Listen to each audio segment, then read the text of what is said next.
Okay, hello and welcome to another episode of the Revenue Revolution podcast, sponsored by Joint Flows. Today we are joined by Jen Igartua. Hopefully I have said that correctly. You did. Jen is the CEO of Go Nimbly, and in another life of hers that she lives in parallel, she's also a game maker at Pillbox Games as well. So an interesting mix there. Welcome to the show, Jen. How are you? Good. Thank you for having me. Awesome. So do you want to add anything to your introduction? Are you happy with that? Is there anything our listeners need to know? All very accurate. I'll talk a little bit about, I think what's really fun about running a B2B company and then a B2C company.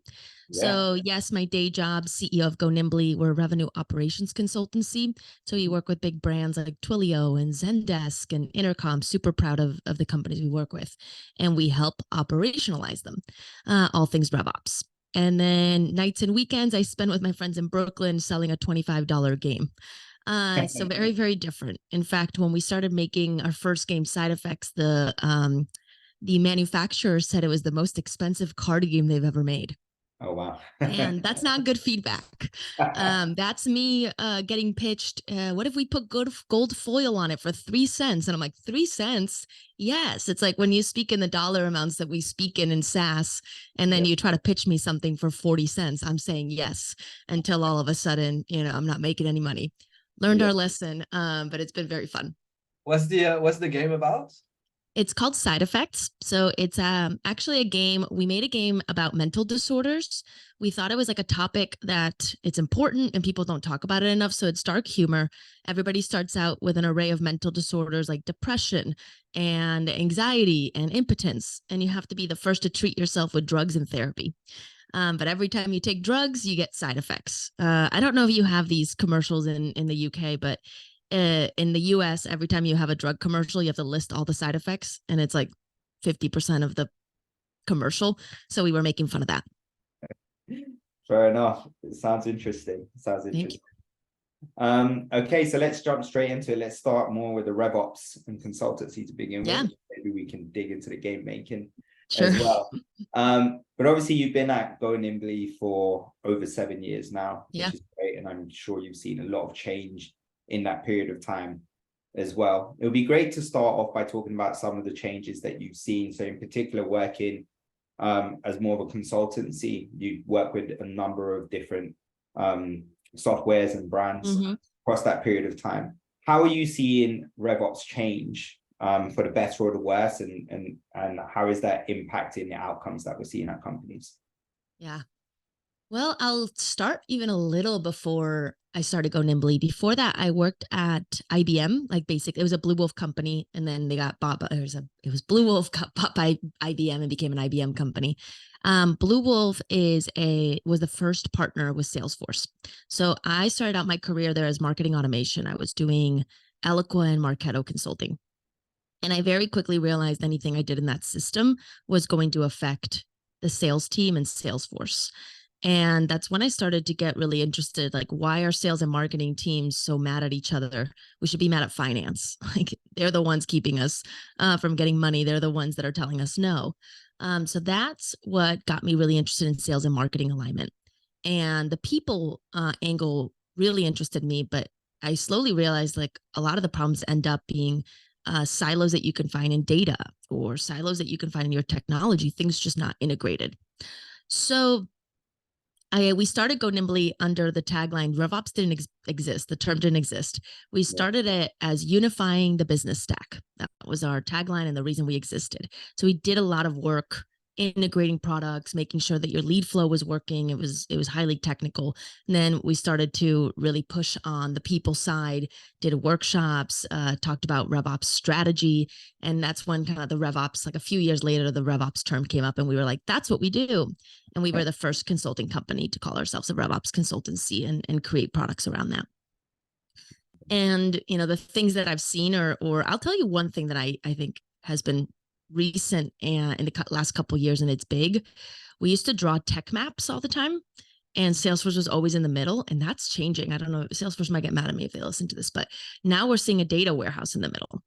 Now we're seeing, Salesforce is one of the hubs, and we're not talking about Salesforce being the place where all your data lives.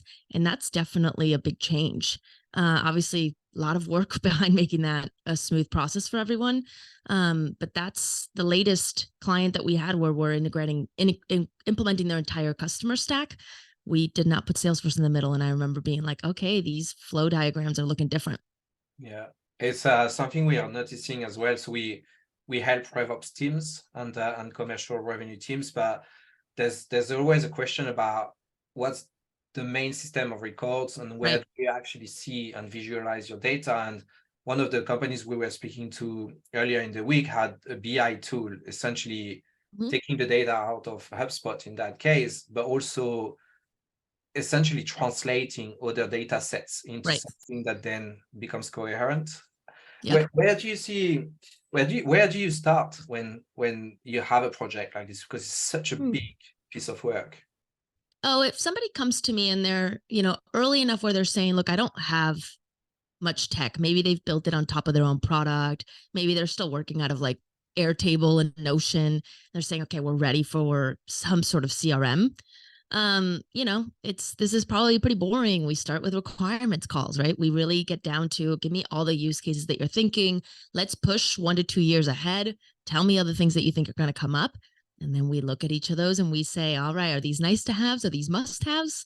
We look at all the must haves and we say, great, I think this tech stack is going to support you. It used to be a no-brainer. I used to be like, all right, well, you're going to get Salesforce. And then we could do a vendor analysis on marketing automation. Now the conversation is changing. There are teams that can run on HubSpot and HubSpot CRM for a very, very long time. I used to kind of like roll my eyes at it, but they've invested so much. One tool, no integrations, pretty easy to manage.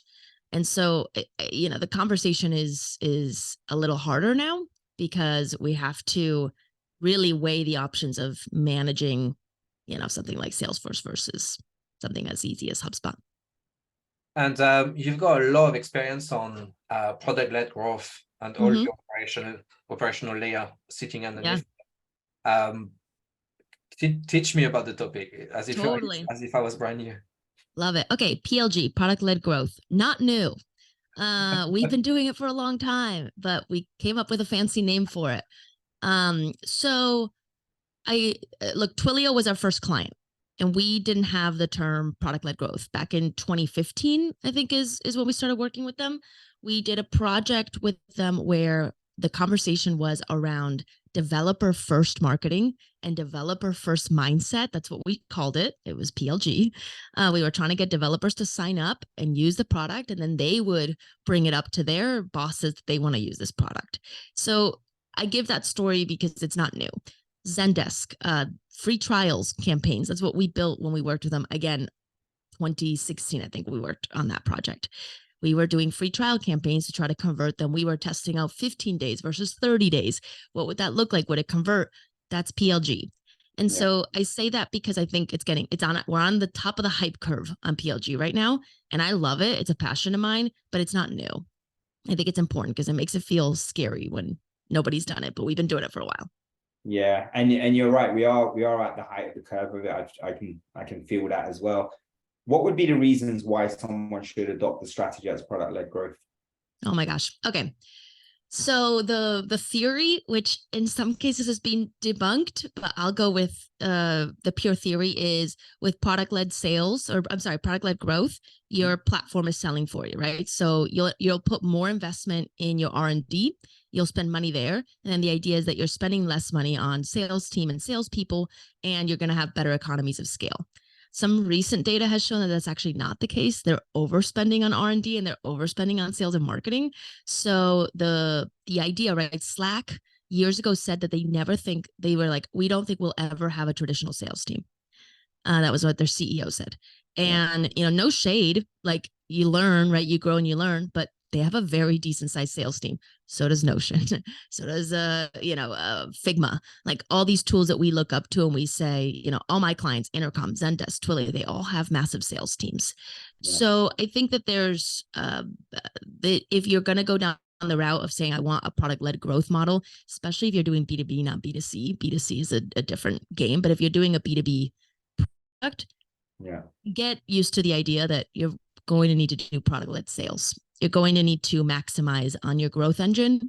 And it's the sales team that can maximize your contracts. They're the ones that can go and get you an enterprise level deal.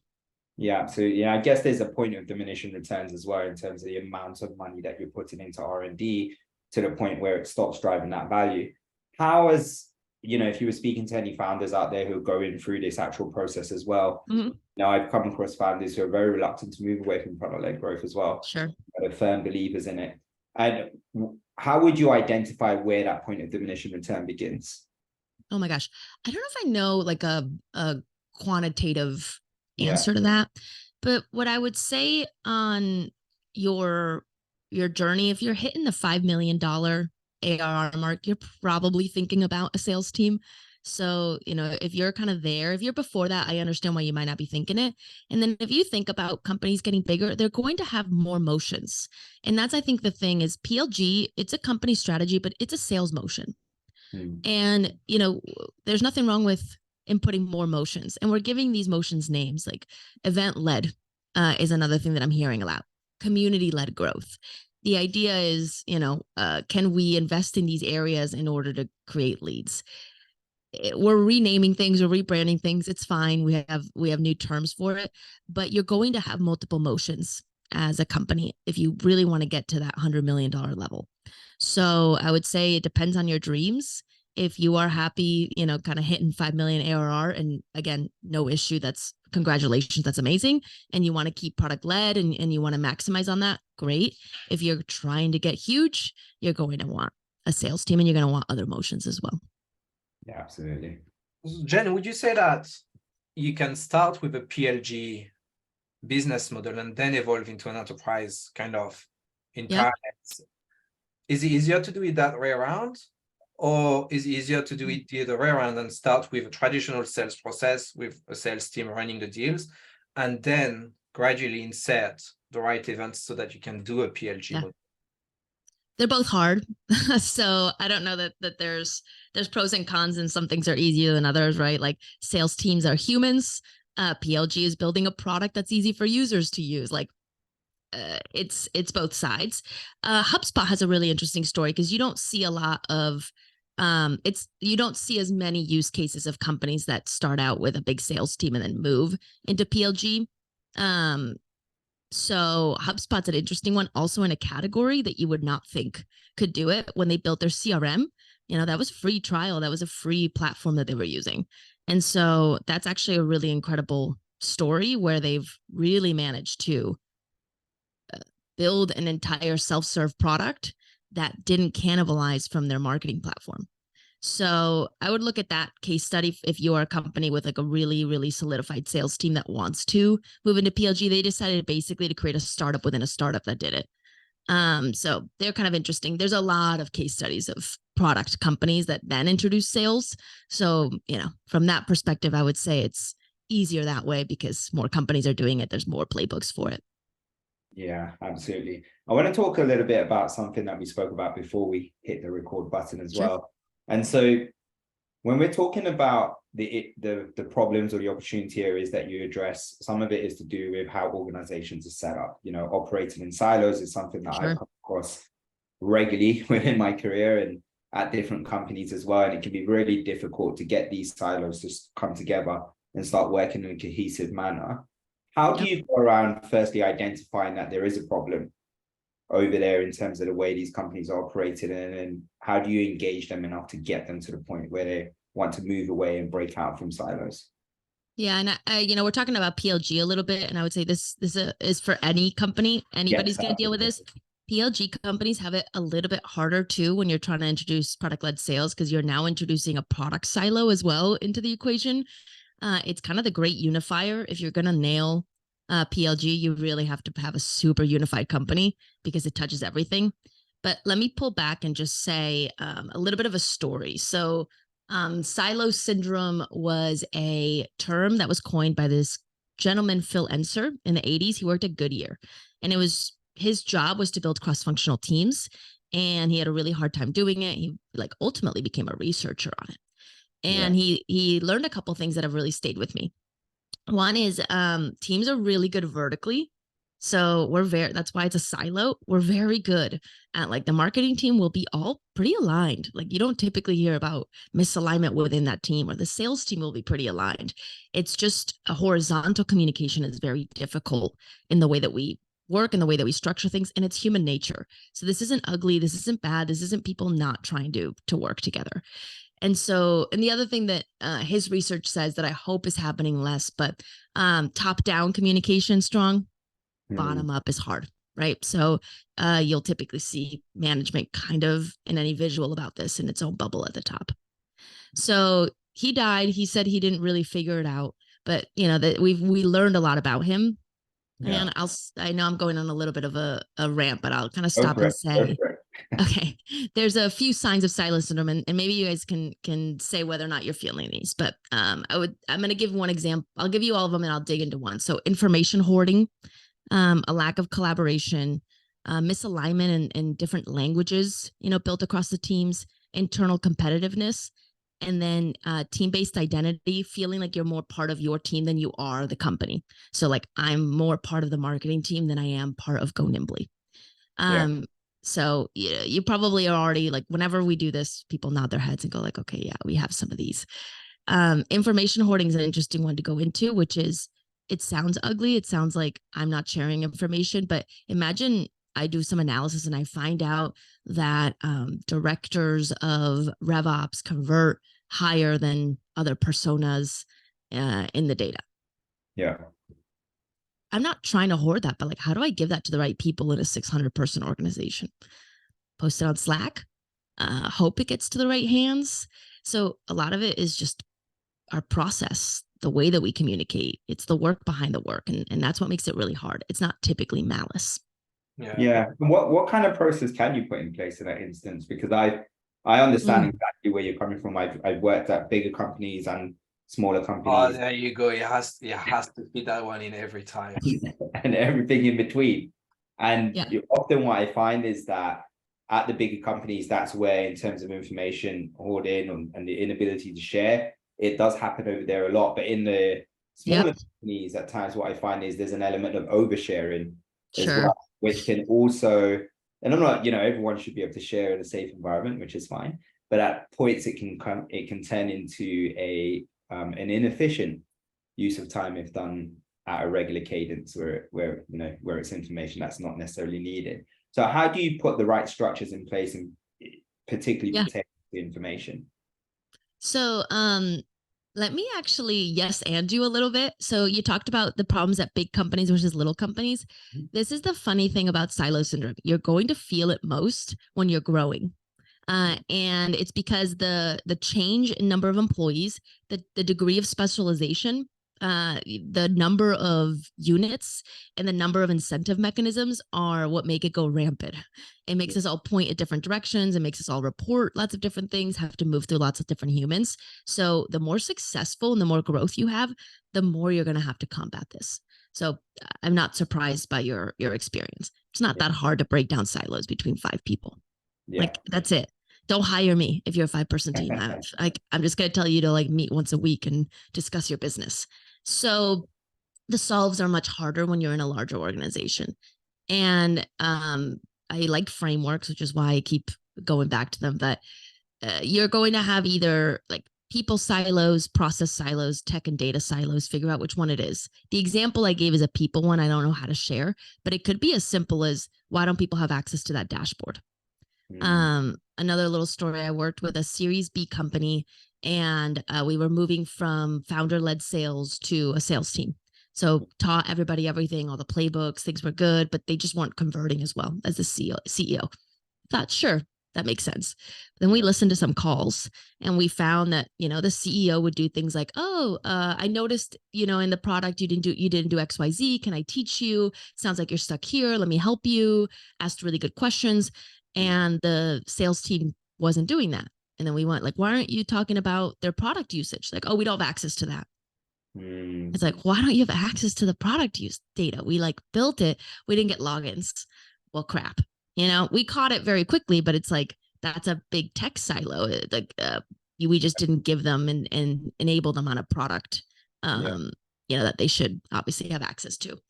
I've So got a lot of questions around data fluency and data access. So one of them is around the level, the certifications you now need to have, and like some of them are preventing you from actually putting that transparency in place to start with, where you can have teams who have only access to a specific set of data and others who can't read that data.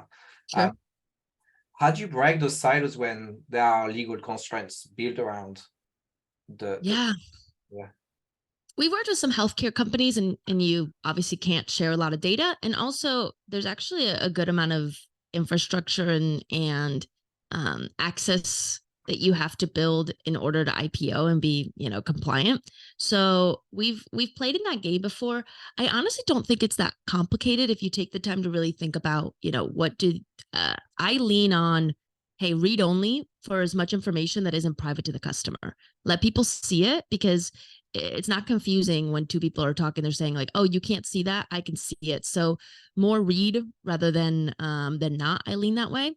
And then, most platforms these days, I know some don't, but like we work in the Salesforce ecosystem a lot. You can go down to the field and say what anybody can see or view, etc. It's just, you really have to think about the structure, or it's a nightmare.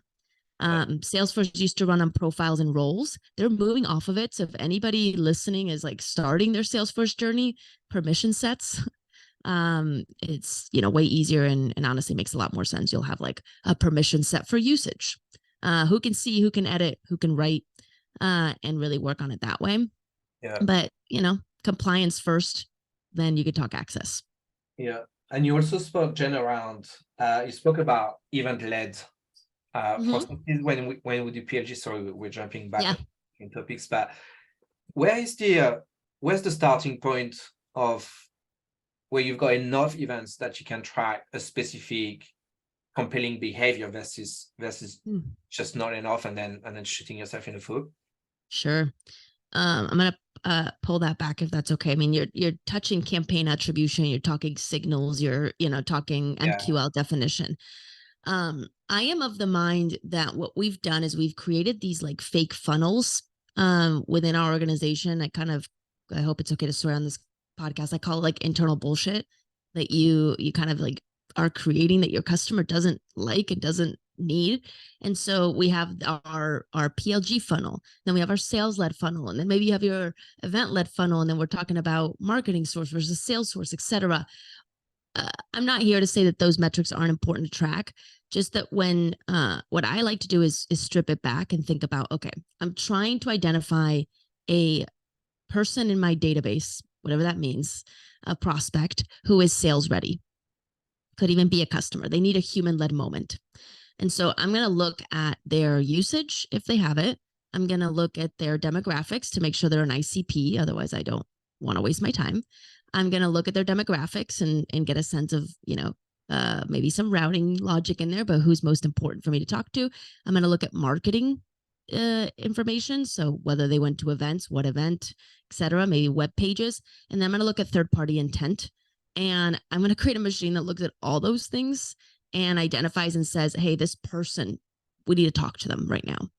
And so, for me, it's very unlikely that one event is going to be, the moment in which somebody is now ready to talk to us and buy a lot. But if we can get very good at creating it doesn't even have to be machine learning here. It could be intuition. It's fine. But like, what mix of those things means that somebody needs to have a conversation, and then I can route it to the right person. Yeah. And I guess a lot of what we're talking about is around ensuring that the right processes are in place and the correct infrastructure is in place as well. Yep. And what I've seen a lot of the time is, depending on the growth of the company or where it is within its growth trajectory, that's where, your example, with the founder who was doing the selling, having been exposed to specific information he could use while the rest of the sales teams didn't, as an example. Is this because there's a lack of a function that's set up, or is it a lack of awareness, or what is it? And how do you identify when it is you need to introduce that RevOps function within the organization?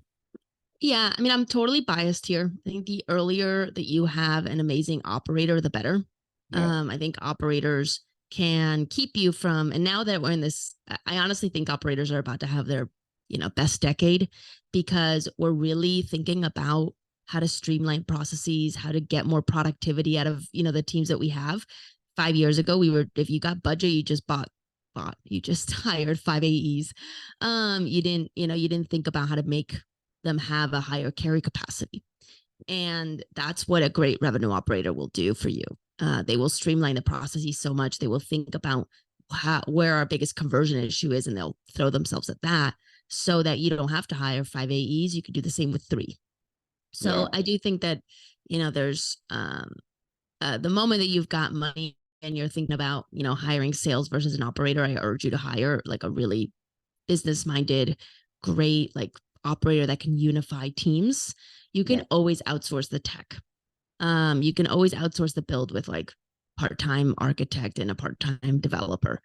So I would focus on bringing somebody that's going to know my business deeply and really identify those gaps in those areas, and start building basically operational excellence, because we've all been in orgs where you go in and you go, oh boy, we got a lot of cleanup to do, and refactoring is very expensive. Yeah, absolutely. And so we've had a few RevOps guests on the podcast as well. And one of the topics that I find particularly interesting myself is when you're coming in as a consultancy, as an example, it's a cost, it's an investment that you're making. How, from a RevOps perspective, are you able to demonstrate ROI, or how do you do that? Yeah, well, there's 2, probably more, but there's 2 major reasons why somebody's coming, what kind of pain they're feeling when they're buying services. Yeah. And one of them might just be, and if you're doctors, right, there's like, all right, there's pain right now. There is a problem, you're sick, and we got to fix it. Those are the easy ones, right? Like you just double the size of the sales team, your routing isn't working, you need to re-implement routing, and you need to make sure that your team is enabled to prioritize the right leads and have an outbound sequence that works. Like pretty quickly, I can benchmark before and after. I can tell you what we increased. I can tell you, the ROI of that. That's easy. That's project based. And actually, operators should be doing that all the time. Like when you have a win, take a second, go benchmark right when you deployed it, go benchmark it again. And you could tell that story the next quarter when you're talking about, what's great about what you did. We overthink it. Back of the napkin math is your friend here. Yeah. And we can learn a lot from marketing attribution too. It's like no one project did it. Of course, there were other things that were going on in the business that increased lead flow. Like you could just say you influenced it. Then there's the general, which is like, hey, we need help. We're a little lost. We need help. And those are the harder ROI conversations, because we just don't know what projects and what we're going to do. So you kind of have to lean on sometimes like, we're going to get you to the next inflection point. So we might not have ROI, but I can say, okay, there's no way this company scales to 50 salespeople in the way that you've, architected your systems, or the way that your team is designed. So we're going to help you get to that next threshold. And that's usually the conversation is. And internal teams can do this too. It's like, hey, we're working towards this inflection point, and you align yourself to that. Gotcha. Very good. I've got a question around more the synergy between the teams when RevOps is involved, because we see very different setups where RevOps might be the clients of other teams, but in some cases you got other teams being the client of RevOps. What would you advise RevOps to do in today's market? Like how are you the most successful as a RevOps? Yeah, to your kind of first breakdown, I like the analogy that we always talk about, which is, for us, the revenue operators are the directors and our go-to-market team are the actors. Okay? And we're just trying to make a movie together. And so the thing that the RevOps team is trying to do is make that super easy, right? We're like creating, making sure they've got scripts and making sure they know where to go, and making sure they have food and access to, anything that they need on set. That's the work that we're doing. So I don't think about, like, our customer is our customer. Everybody's customer is the same. We should all be thinking about that customer. My go-to-market team are my users. Like, I'm creating essentially an internal product, and I'm really thinking about, what is it that they need in order to get them successful, which is having a really incredible experience with their customer. And I think sometimes if you become a support function, it's one of the reasons, I think it can work. I'll caveat this, but it's one of the reasons why you don't want operators working directly for, marketing or directly for sales or directly for CS, because they will just that's their boss. They're going to just start taking whatever they want. Yep, I got it. And it's not through bad intent, but if those leaders are not super aligned and if those leaders are not defining the work well, then you just created the same problem again. So that's why we want this like organizational unit that is thinking about that team, but is not necessarily being given the work and giving orders by that team. Very interesting. Yeah, I think we are almost out of time, Jen, but we've got a bit of a tradition on the show. It's probably the most general question you'll ever hear, but do your best to answer it. So within your whole career so far, what is your best memory? Ooh, that's so nice. Okay. We did our not first, but when I worked at Bluewolf, we did what we called OSW, offsite workshop, and the whole company would get together. And I wanted that tradition. I remember when I first started Go Nimbly, I was like, I want enough money to bring everyone together. And that's always been, my a really big driver, especially I would say post-COVID. So we had to delay ours. We call ours camp, but we had to delay ours by 2.5 years. But I got to bring the whole company to Spain. So we saved 2.5 years of, camp budget. And I brought 30 some odd people to Spain where I grew up. They all met me in Madrid beforehand on their own accord, because that's where I was. I got to take them to my favorite restaurant, which is El Cantábrico. It's a place where you get shrimp. And then we all went to Ibiza and spent 2 days talking about how to get focus at work and have a better relationship with work. And it was so rad and so beautiful. And I think a memory I'll carry with me for a long time. I bet it sounds like an amazing memory. Well, Jen, thank you very much for joining us. This has been the Revenue Revolution podcast, sponsored by Joint Flows. Until next time. Thank you. Thank you. Yeah.